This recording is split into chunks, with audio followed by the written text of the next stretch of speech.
Alright, so the first thing I want to do today is to talk about types of error.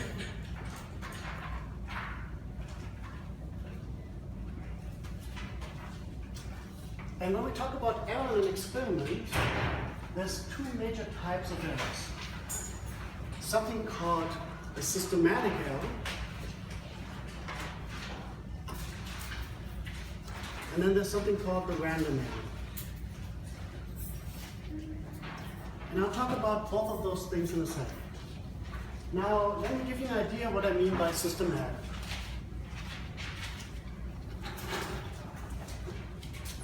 I just got my annual blood test done, and I got a test result back.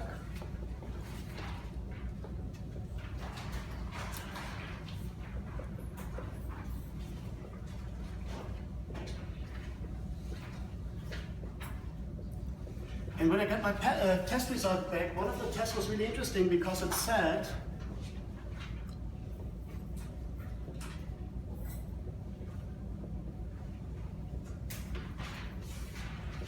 this here.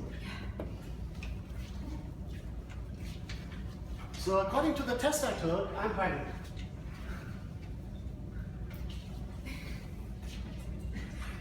Nice. Now, we all know, well, I know that I can't be pregnant, okay? I'm not pregnant. This type of error is called a systematic error, okay? So typically a systematic error is a flaw in experiment or design of experiment. And we already know a systematic error from the first lecture. In the first lecture I asked you to determine the density with a beaker and with a graduated cylinder. Do you guys remember? Using a beaker was a flaw in design of experiment because it couldn't give us the right answer, right? Everyone who took the beaker said, oh, we had glass. We had sodium chloride, which doesn't make sense, right? So that was a bad design in the experiment. And these things are typically reproducible, so if I always use a beaker, I should always get the same wrong results. But the most important thing is they are avoidable. So if you have systematic error, you want to think a little bit about the design of your experiment or the mistakes that were made in this experiment and how you can improve this to get a better result. In the first lecture, what would be your recommendation? If you used a beaker, what would be your recommendation?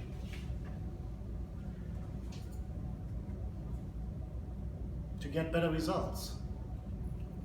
Yes? Maybe you make sure it's clean, it has no buffer residue. That's true, but you missed also the first lecture, so you don't know exactly what we did in the first lecture. For the people who were there at the first lecture, what gave you a better result? Graduated cylinder. So this would be a flaw in the design of experiment, and it's avoidable. We don't need to use a beaker to determine density. It's not a good idea. Now, random error is something that we have in every experiment. To give you guys an example,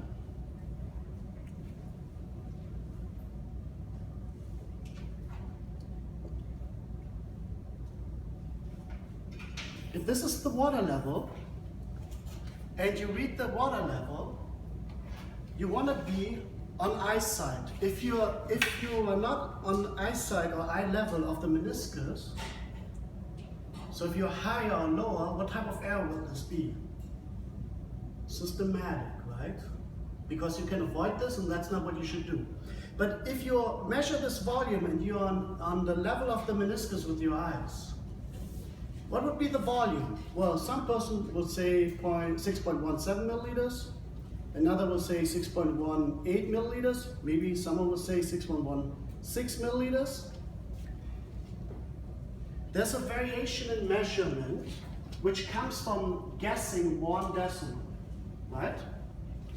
And if I repeat this experiment, and in chemistry we call this a trial. So if I repeat the same experiment multiple times, I have multiple trials. I would expect the same volume with a small variation. Sometimes I should get 6.18, sometimes 6.16, 6.17, but I should always get around those kind of numbers if I repeat this exact same experiment. Questions so far? So random error, every time you do some measurements with some instrumentations, they are always there, and they are due to uncontrolled or uncontrollable variables in a measurement.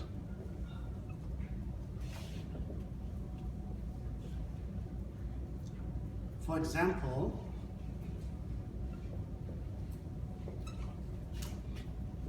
reading a meniscus.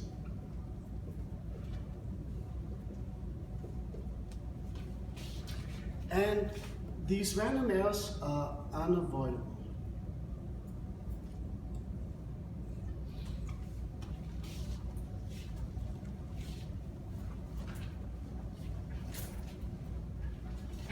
We'll move out of the way and give you guys some time to copy this.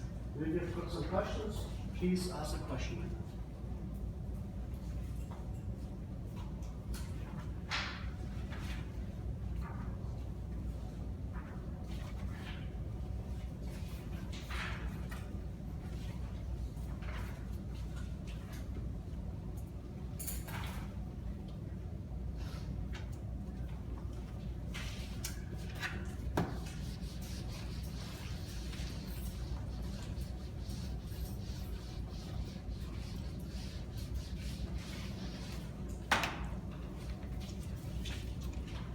When we talk about experiments, we typically talk about precision and accuracy.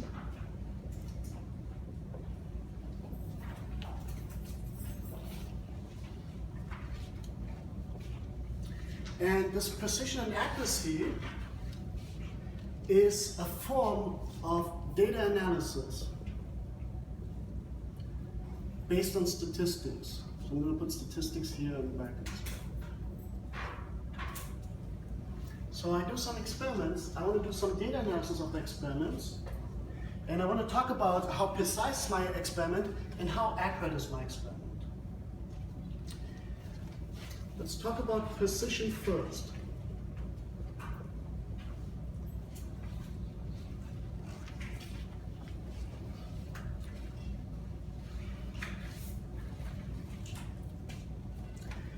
Precision is related to random error,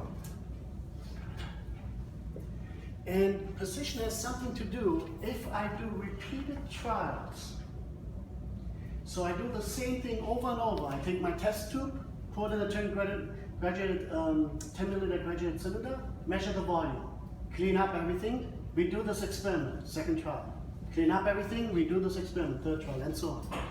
If I do an experiment repeated time, how close are the volumes to each other? Are they always the same, or do they differ?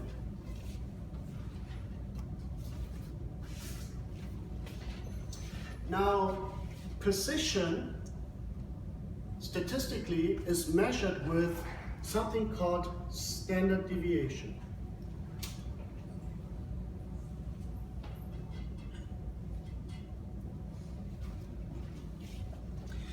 And standard deviation is also called the variance or the confidence in the measurement, and has a mathematical expression.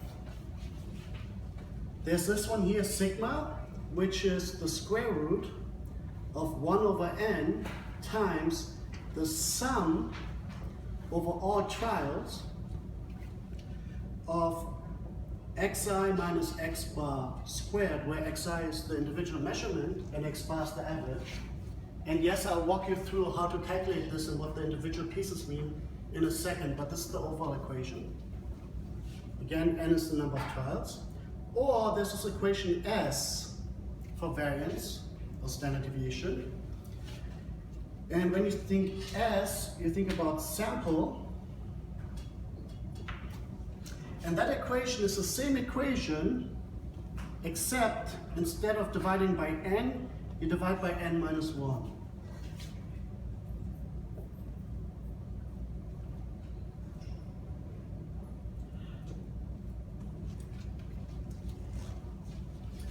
I let you copy this, and then I'm going to erase this, but this will go below this because I want to show you an example. But I don't have enough space on this whiteboard.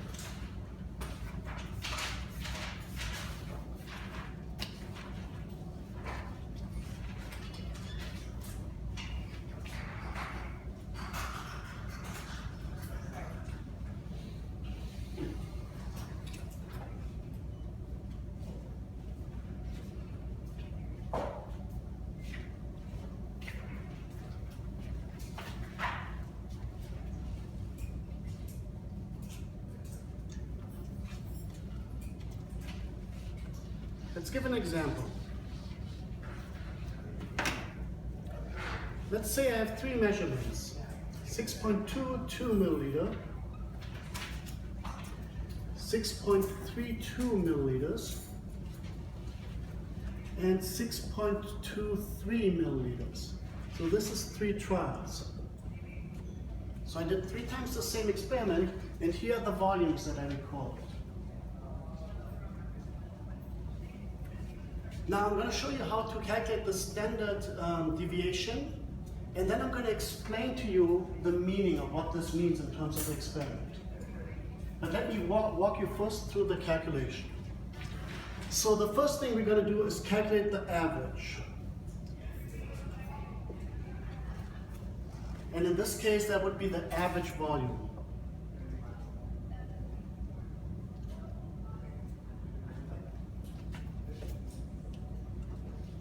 And in order to indicate the average, you typically put a line above the letter that represents your quantity. V represents volume.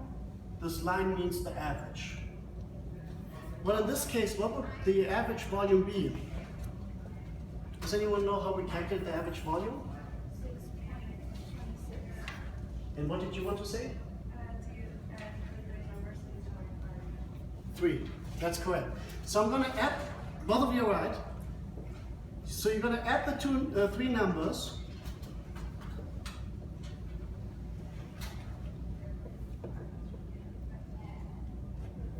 And you're going to divide by 3. And if you put this in your calculator, you should get 6.25666667 milliliters. Bless you. How about sig figs?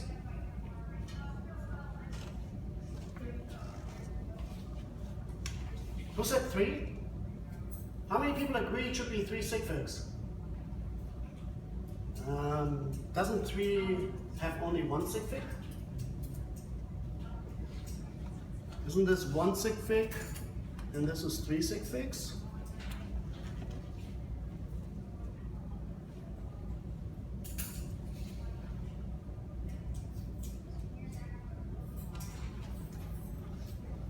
Come on, guys. What is specific about 3? Is that a measurement? No. And if it's not a measurement, does this have sig figs? No. No sig figs. Sig figs only apply to measurements. It's 3 exact experiments that I did. It's not I did 3.2 experiments or 2.9 experiments. No such thing. So there's no sig figs, or you can say infinite sig figs associated. So in terms of sig figs, this is the rules of addition. Remember the rules of addition? Second decimal, or 100, second decimal. So my final answer has to be to the second decimal, not 3 sig figs. The second decimal, which in this case is 6.26 milliliters if I round up. That's what you record in your lab. But you got to keep this number in mind because we're going to do our further calculations with this number.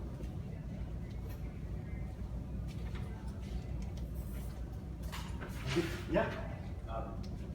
I heard statistics, and we learned how to get that. You got to wait 5 minutes.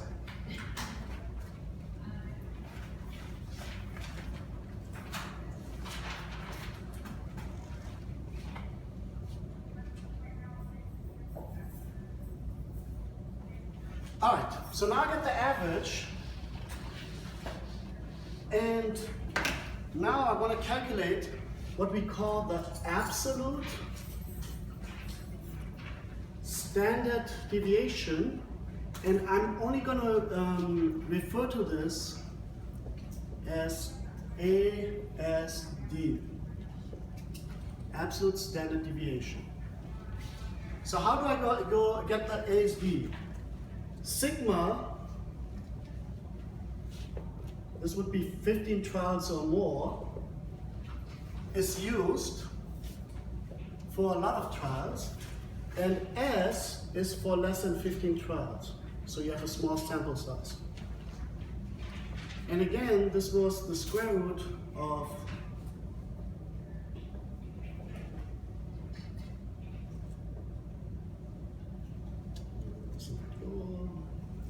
it's the same thing here.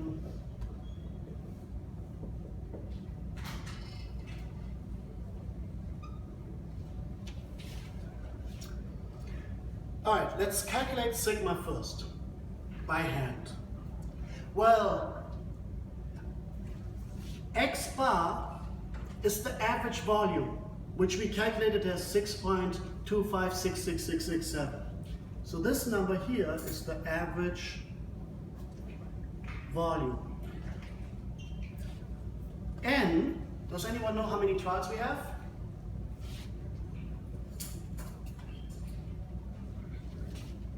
Three. So that means there will be 3 terms of something squared.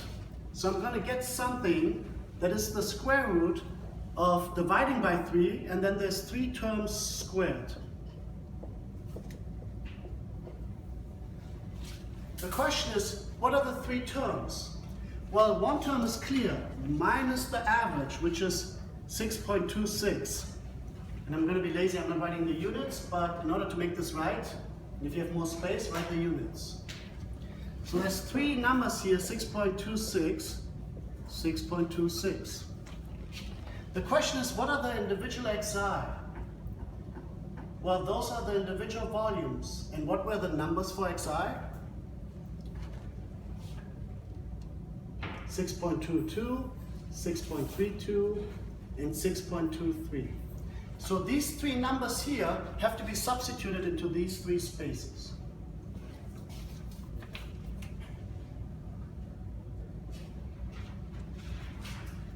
So this will be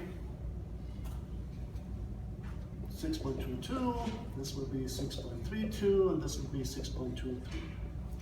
And if you calculate this, my calculator says the answer is 0.044969, and I'm going to write units of milliliters.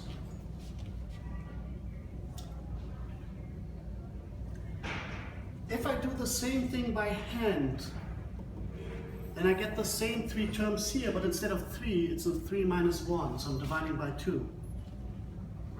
And if I do this, I get 0.055075756 milliliters.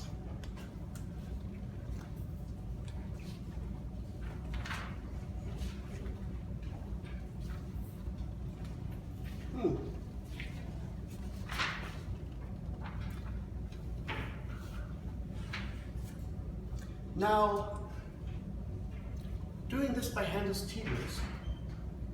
And here we only have trial. If we had 10 trials, there would be a lot of numbers to add up, square, divide by 10 or 10 minus 1, and then taking a square root. Everyone should be able to do this in a calculator. But when you have a graphing calculator, there's a beautiful thing that you can do, which is all these calculations in a very short amount of time. So let me show you how to do this. The first thing is take your graphing calculator,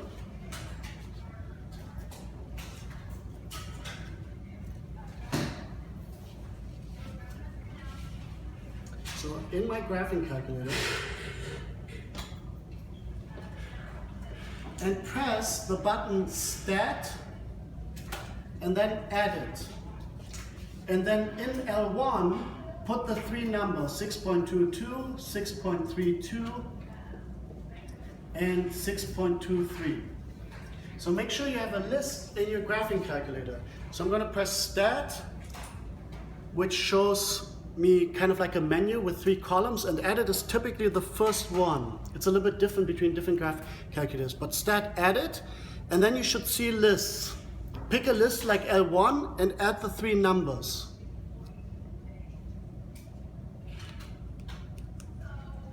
I give you guys a minute to do so. And I have a couple extra graphing calculators if you don't have one, or you can look at your neighbor.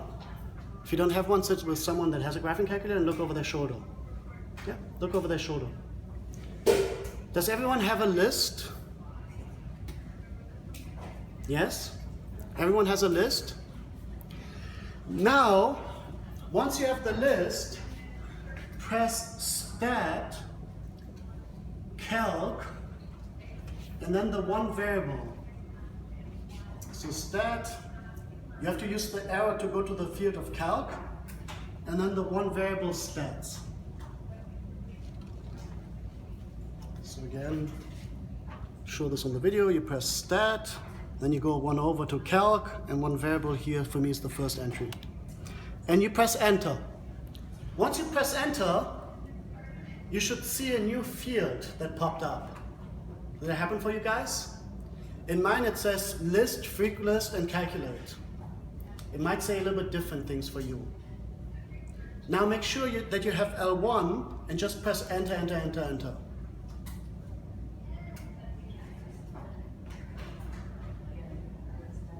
Yes? Does everyone have a screen where you see an X bar, a sum of X squared, Sx, and sigma X? Does everyone have this? Is there anyone who doesn't? Where are you stuck? So press Stat, then go to Calc, and then the first one where this Stat, press Enter. And now press, see it's selected L1, press Enter, Enter, Enter. Go to Calculate, press Enter. And now you have a display with all the information we need. Yes? This is for you guys to learn. Some of you will say, oh, I already have this in class. This is so easy. I know how to do it. And some of them will say, what? I didn't know this thing can do this. The point is, after today, everyone can do this. So now's the time to ask questions. Yes?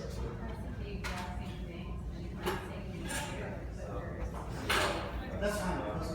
You just press Enter, go to Calculate, and you're fine. She already has the information she needs. I guess this is. Yeah. Yes. Oh, okay. Now, if you look at the graphic calculator, here's the important thing that you need. You need X bar, which is your average. And if you look, you should say 6.25666667, right? Does everyone have this for the average? So your calculator calculated the average. And now I have three trials. If I have three trials, I need S. And S should be 0.05507, etc. So in your graphic calculator, typically it says SX. Typically, some of them are a little bit different. And that number is 0.055075755. So when you do a lab and you have multiple trials, you put this data into your calculator and it will extract the standard deviation and the average for you just like that.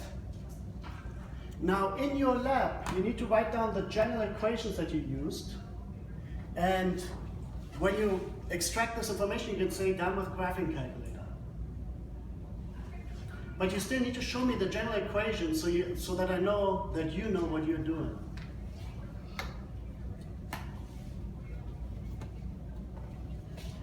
Any questions on this? Okay, so what have I shown you? I've shown you the definition of absolute standard deviation. It required to calculate the average and then this complicated thing here, this complicated equation which depends on the different volumes of the trial, the average volume, and the number of trials.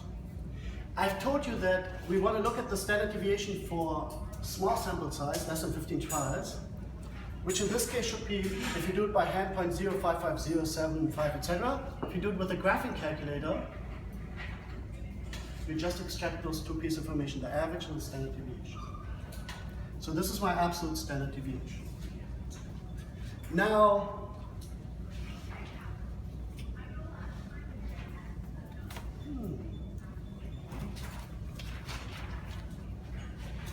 my piece of paper. Here. Now,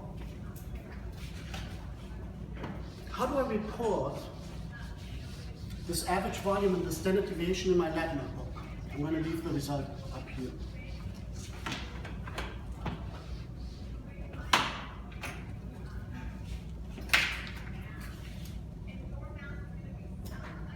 How to report this in your lab notebook?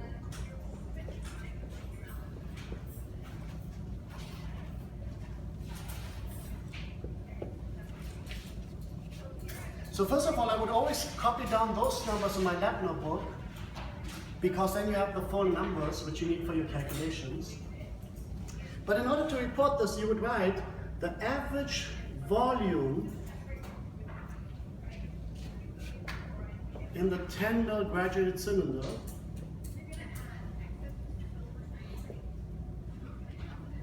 this you can might omit, is given by, and now what you're going to do is you're going to write the average, which in this case is 6.26 milliliters, plus minus the standard deviation. Question: how about sig fix for the standard deviation?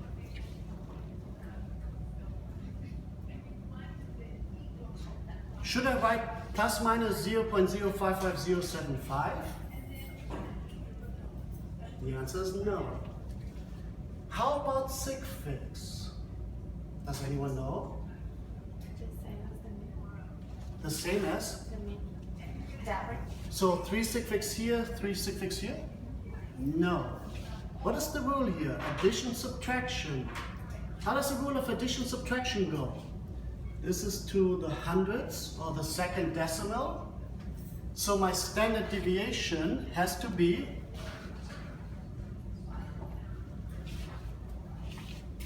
to the second decimal, right? So if this is to the second decimal, my standard deviation has to be to the second decimal.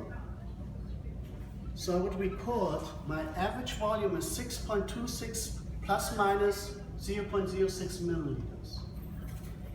So the next experiment, when you record your density of sodium chloride, I expect you to record it in this format with the absolute standard deviation and the correct sig fix. And again, this is to the 2 decimals here, and since it's addition subtraction, so you need 2 decimals over there.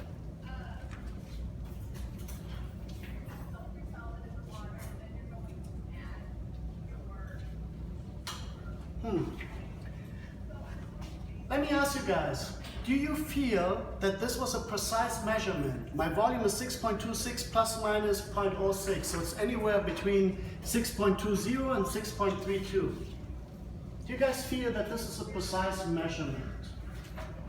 Well, feeling is not a thing that we do as scientists. I mean, we do feel. But when we talk about data analysis, we calculate something to tell us if our experiment is precise or not. What do we calculate? The relative standard deviation. Now, relative standard deviation is abbreviated RSD. being the good students you were looking on campus, you already know how to calculate this. There's a simple equation. RSD is equal to ASD divided by your average times 100%, which in my case is ASD is 0.055075755 milliliters. Standard deviation has units of the quantity that you measured the standard deviation. Since it's a volume, it has units of volume. Divided by 6.25666667 milliliters times 100. And if you put this in your calculator, you get 0.8802723%.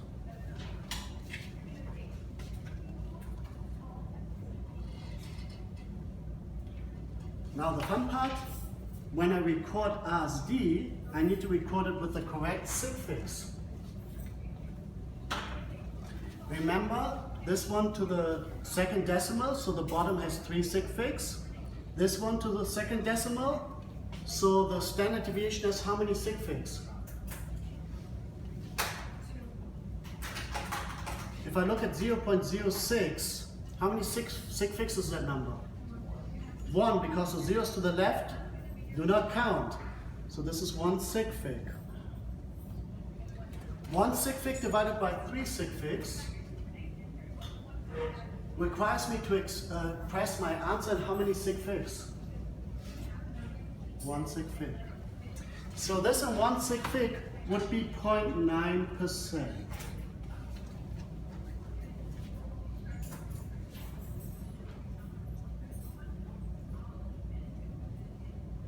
Now, in order to make a judgment if this data is precise, we say less than 1% means precise. Is this data set precise? Is 0.9% less than 1%? Absolutely. Hence, this is a precise data set. We're good in terms of precision.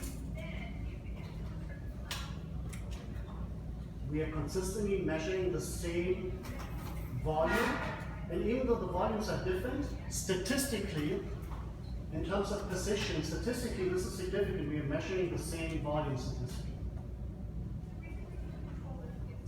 Now, what happens if my RC is bigger than 1%?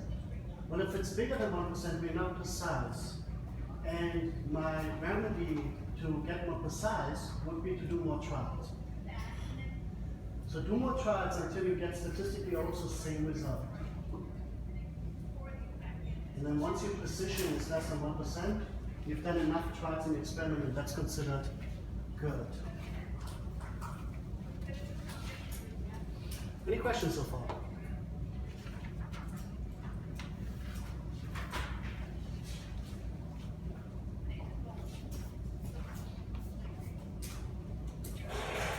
All right, I'm going to erase this and make one more comment below this. And yeah, it's annoying. This is all still in the left column.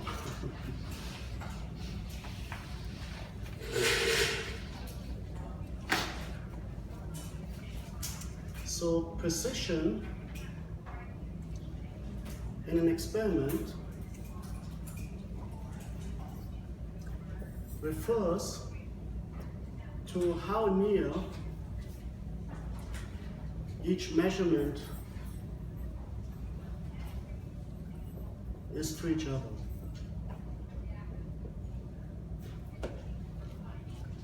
Mathematically,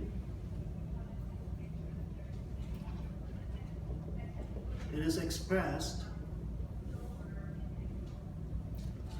as standard deviation. and we consider an RSD less than 1% good or precise in terms of measurement. And again, if you have an RSD bigger than 1%, you would recommend measurement.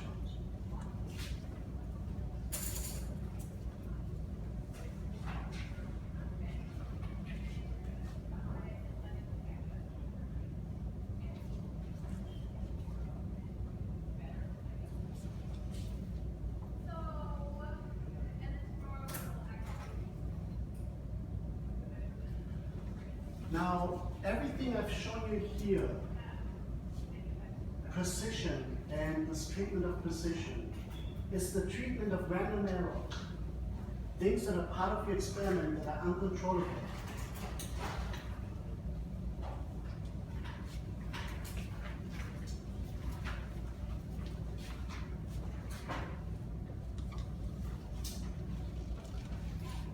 How about accuracy? Well, accuracy requires knowledge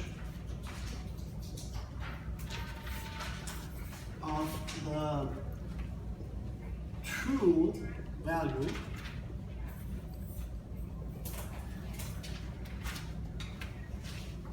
or standard.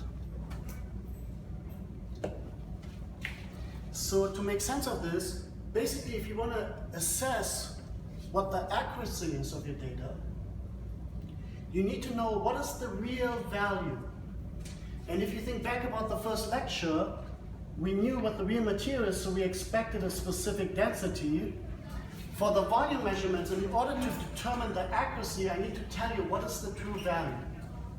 The true value, let's say in this example,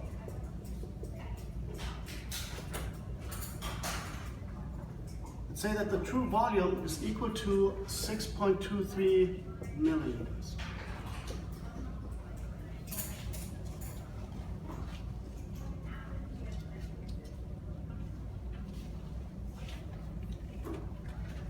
How do we determine if we were accurate? I mean, we had 6.22 milliliters, 6.23 milliliters, which was right on the money, but also 6.32 milliliters, which was kind of off.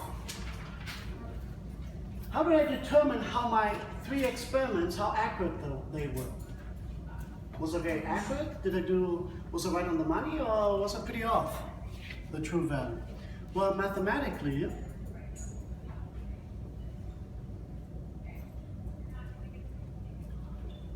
there's something called the percent error. And the percent error is the experimental value, the experimental average, minus the true value, and again, we need to know the true value, divided by the true value times 100. 2 comments. The percent error can be positive or negative, and sometimes you only talk about the magnitude of this number, but in general it can be positive or negative. If it's negative, then the true value is bigger than the experimental average. If it's positive, then it's the other way around. Second, we do need to know the true value, which in this case, I've given to you. Sometimes the true value is a standard that you can look up online. Sometimes the true value is something that was determined and was believed to be the right value, but with different techniques. But in order to do this analysis, you need to know the true value. So question, what is the experimental value then?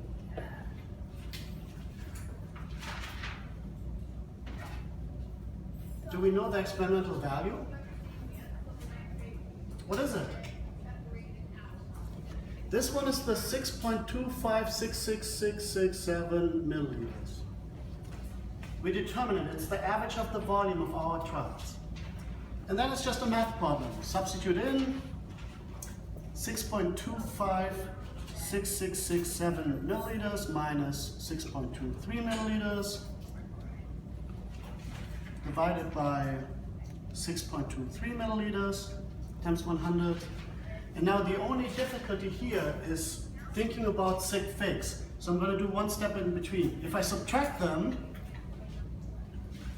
This is to the second decimal, this is to the second decimal, so the sig fix of this should be to the second decimal.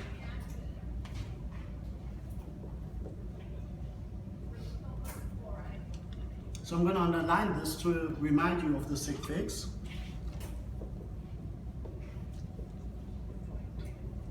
And now if I look at this,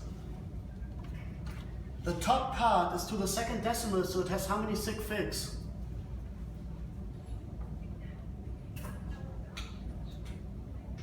The zeros to the left do not count. So this is again only one sig fig. So the final answer here, if I put it in my calculator, is 0.428 blah blah blah etc. percent. And with the right sig fix, percent error is 0.4%, one sig fig.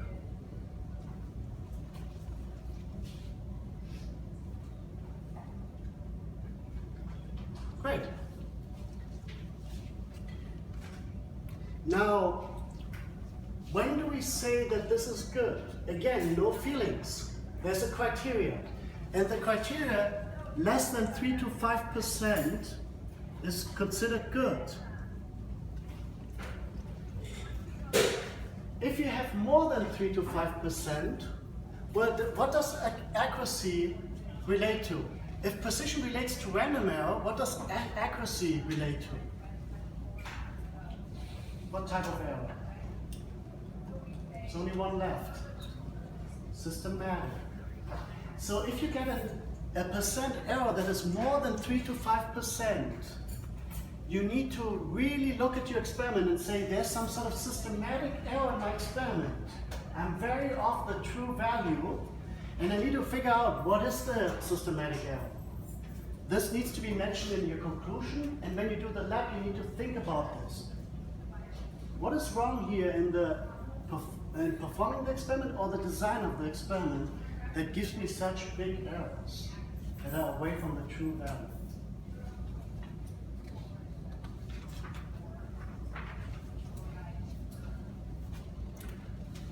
All right, I've shown you two types of error, random error, systematic error. When we do in lab, we don't want systematic error. If we have systematic error, we want to redesign the lab, or we want to make sure that we figure out what the error is and avoid it. Did I read my standards of the volume wrong? With an angle, I wasn't an eyesight.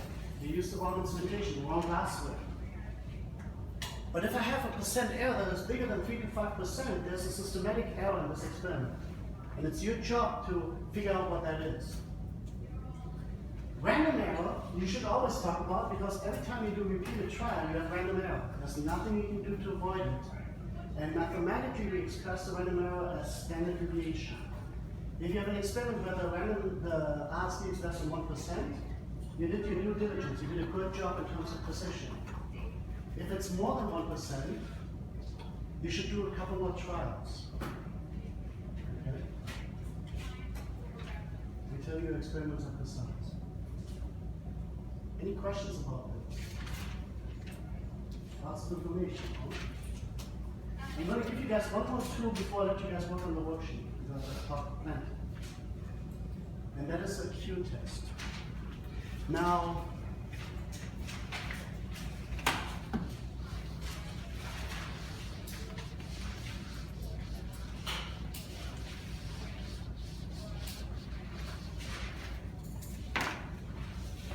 Q test. Now, if you look at our data, 6.22 milliliters, 6.32 milliliters, and 6.23 milliliters. And you look at try 1, try 2, try 3. Do you see something?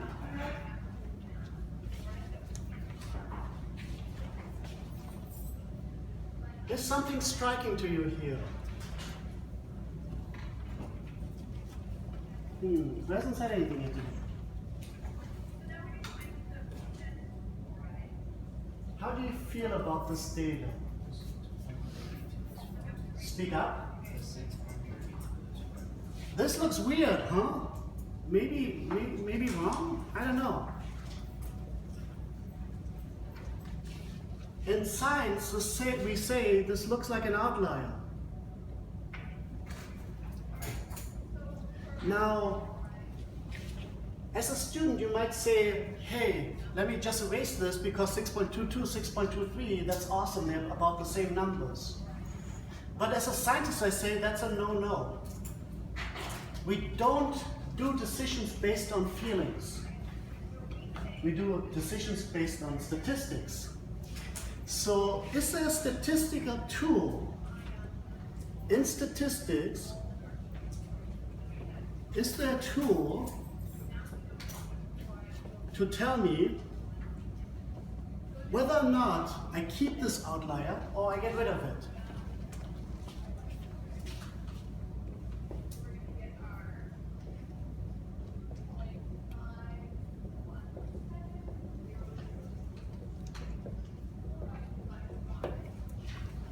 And the answer is, yes, there's a whole book full of tools, hundreds of them.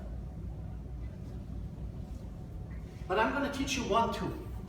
And I teach you this tool and I expect, even if it doesn't say on canvas, every time you do the same measurement of the same thing multiple times, even if it doesn't explicitly say that in canvas, I expect you to use this Q-test, which is a statistical tool that I'm going to introduce to you. So again, every time you do this, measure the same thing multiple times, you must do a Q-test. And wink wink on my grading criteria, there will be a point for Q-test. And if it's not there, I'll just look up that point. Now, there's many, many tools, and one such tool is the Dixon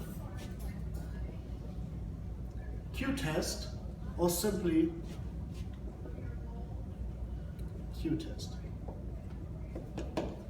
And this Q-test will tell me, hey, should I ignore this number? Can I just erase it? Or do I have to keep this and consider this in my calculations?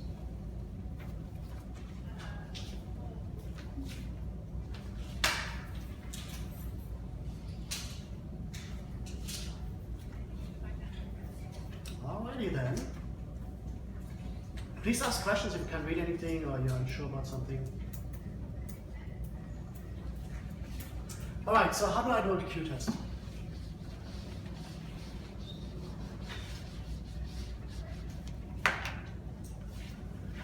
One, find the outlier.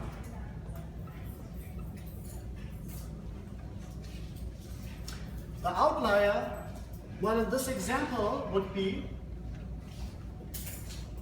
6.32 milliliters.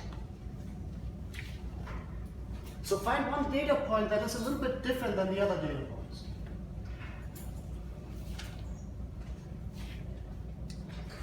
Two, calculate a quantity that is called Q experimental. Well, Q experimental is equal to the absolute magnitude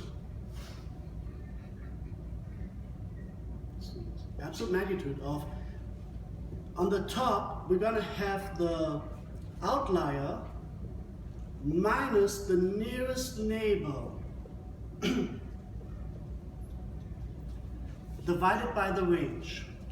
Well, if I have 6.22, 6.23, and 6.32, the outlier is 6.32.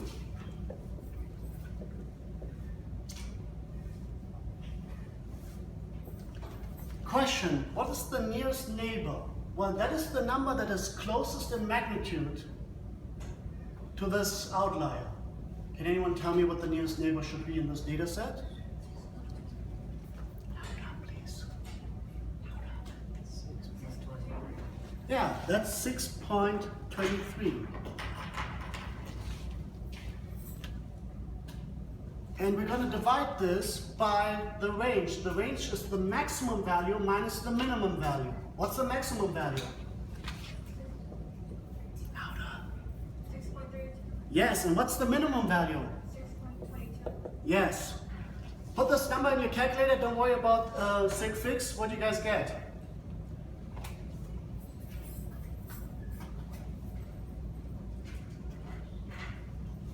Yeah. Yes. And again, absolute magnitude. It's a positive number always. Number 3, find Q control. And Q control depends on the number of trials. Well, there's this table on Canvas, and it might be a good idea to copy this in your lab notebook for next experiment. Or at least copy Q control in your lab notebook for next experiment. And here's part of the table.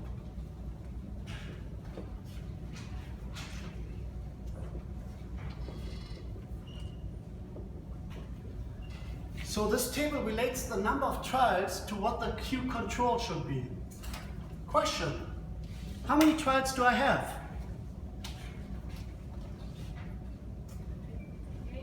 Yes, if I look at this, 3 trials. What is my Q control?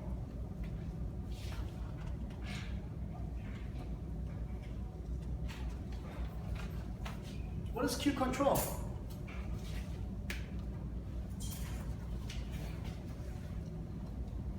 I already boxed it for you guys. You just gotta be able to read. What's Q control? So Q control is equal to 0.94. Almost done here. And now, in order to determine whether or not to keep this number, this outlier, or to reject it, you need to do a comparison. Compare Q control to Q experimental. If Q experimental is greater than Q control, then reject the outlier. If Q experimental is smaller than Q control, then we don't reject it, we keep the outlier.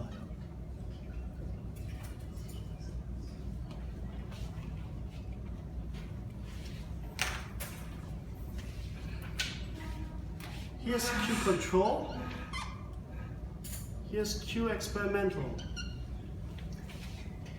Compare them, which number is bigger, and then you can say statistically, do I reject it or do I keep it? Let me see a show of hands. How many people say I need to reject 6.32? Raise your hand. How many people say I should keep the outlier? Raise your hand. The answer is correct. We're going to keep it because 0.94 is bigger than 0.9. Right? Q control is bigger than Q experimental. So statistically that means keep it. Now,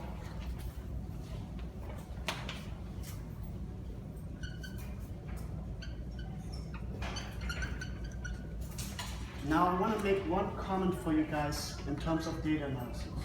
When you come in on Thursday, you're going to do an experiment where you repeatedly measure the same thing. Once you measure the same thing, the first thing you want to do is calculate the average and standard deviation. But I'm going to tell you right now, make a note. The first thing you're going to calculate is a Q-test. Why? Because if the Q-test says reject, then this data point doesn't exist and will not be considered in any subsequent analysis. Meaning the average of this one would be 6.225, not 6.26. So everything that you calculate afterwards will depend on whether you keep this number or if you erase it. If you erase it, it's not going to be part of your analysis. You basically say, oops, I screwed up on this trial, it's not counted because statistically it shouldn't count. Yes? Should we do that every calculation? Keep that always No, what I'm saying is, you do the Q-test first. So if you, for example, deal with average densities, you get your 3 average densities, then you do your Q-test for the densities. And then, when you have a Q-test, it will tell you, should I keep all 3 or just 2? Then you take the 2 densities, if you had to reject one, calculate your average concentration of sodium chloride from that number, but don't include the other. So in simple terms, you don't do 100 Q-tests, you only do 1 Q-test, or maybe a couple Q-tests in general. But once you do the Q-test, it will tell you, keep the data point, reject some data points.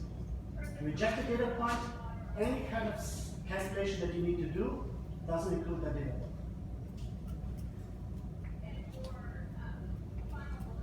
You guys have any questions?